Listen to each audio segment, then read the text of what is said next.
El texto que será motivo de nuestra meditación de hoy está tomado de Marcos capítulo 6, versículos 7 al 13.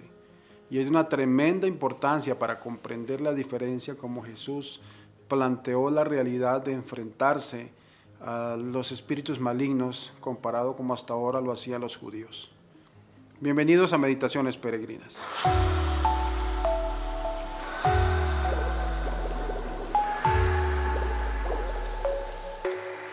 Iniciemos con el Evangelio según San Marcos capítulo 6, 7, 13.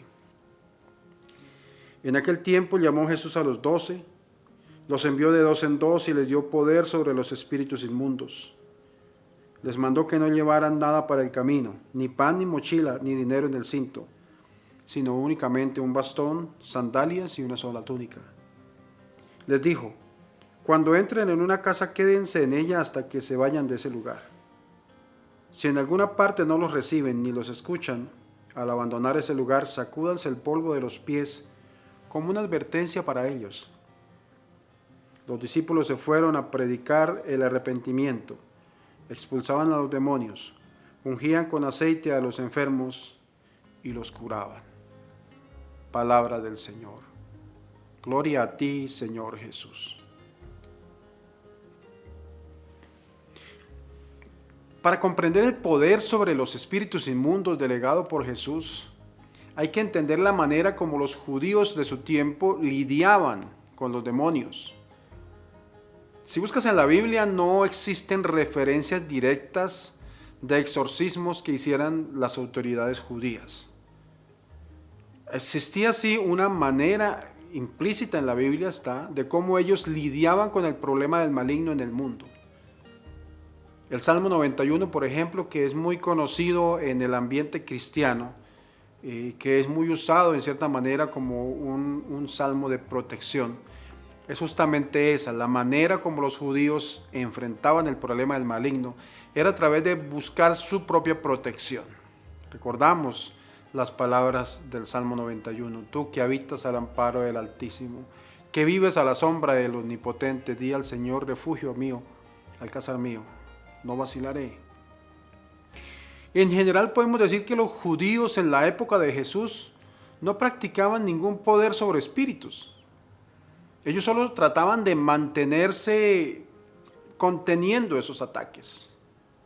Hoy, en el ambiente judío se usa, por ejemplo, en las puertas de las casas lo que se llama la mezuzá.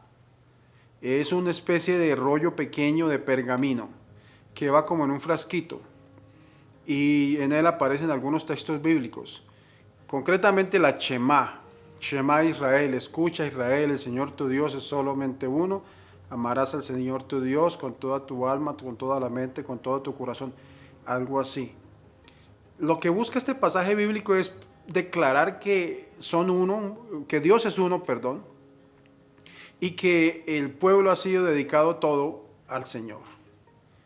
La mezuzá cubre con un envoltorio de cristal ese rollo de pergamino, de madera o de metal o cualquier otro material. Y se hace una bendición especial y se coloca en la puerta. Están colocadas en muchas de las puertas judías. Esta mezuzá era un escrito que en cierta manera lo debía escribir un experto escritor que lo llamaban el sofer o sofer. Pero bueno, ¿a qué vamos con este relato? Pienso que nos ayuda a comprender un poco el valor de los símbolos religiosos en la protección. Esto es común en otras religiones, incluso en el cristianismo, ¿sí?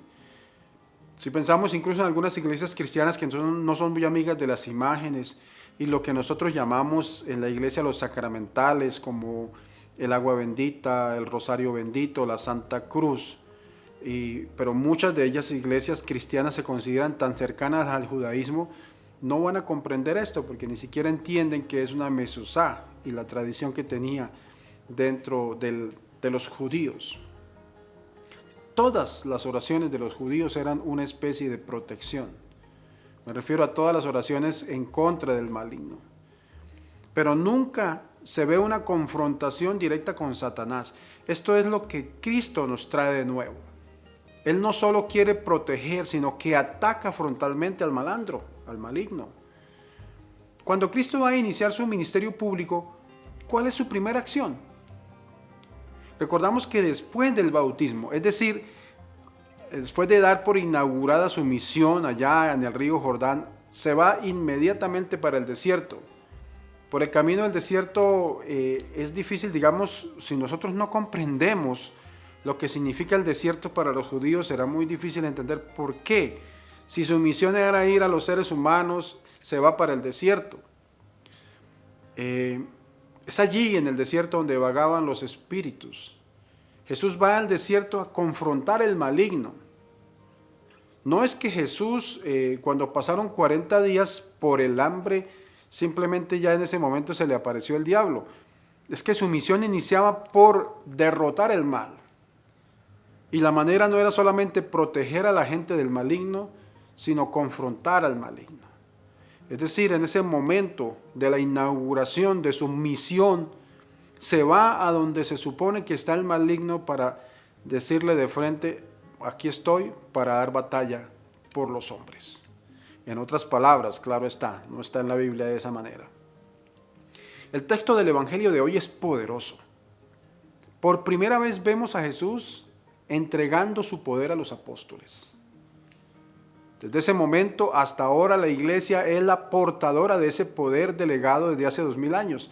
No son pocos los cristianos, no católicos e incluso de otras religiones que acuden a la iglesia para que se les ayude en el camino de liberación y de expulsión de los demonios que afectan a tantas personas. Es muy común ver eso y saber que en cierta manera los expertos en esta materia están dentro de la iglesia católica. Un poco más que hace un par de años, cuando después de la debacle y de la manera como se dejó a un lado todo este ministerio, hoy en día está volviendo el ministerio a tener su valor. Todo lo que hace la iglesia lo hace en nombre de Jesús, no en nombre propio. Y todo lo que hace un sacerdote, un diácono, un exorcista o un laico, lo debe hacer bajo la autoridad de la iglesia. Sin la autoridad de la iglesia delegada por Cristo, el riesgo de ser vencidos es inminente. Pues Cristo, con su autoridad, delegó ese poder. La razón es una sola y clara: Cristo es el Hijo de Dios. Por lo tanto, no solo tiene el poder y la autoridad, sino que puede delegarla si quiere.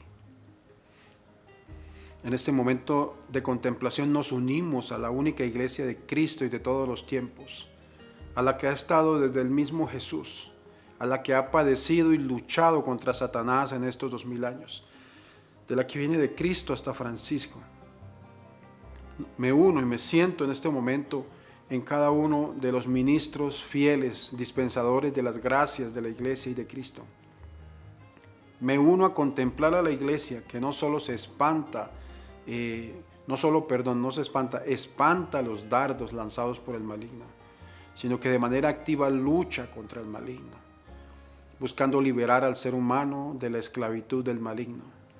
Contemplo este momento precioso en que Jesús delega ese poder a los apóstoles y se da a conocer como única arma, como único camino para vencer el mal. Los invito a que digamos los primeros versículos del Salmo 91. Tú que habitas al amparo del Altísimo, que vives a la sombra del Omnipotente.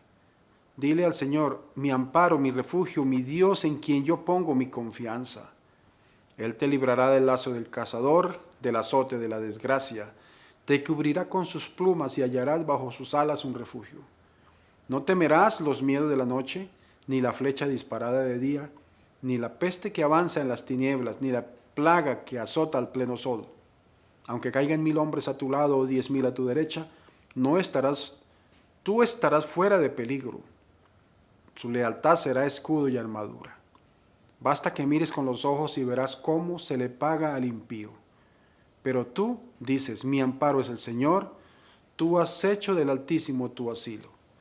La desgracia no te alcanzará, ni la plaga llegará hasta tu tienda, pues a los ángeles le ha dado órdenes para que te guarden en sus caminos. Vivamos con la confianza cierta de que el Señor ha delegado en la iglesia el poder no solamente de defendernos del mal, sino de plantarle cara firme al mal.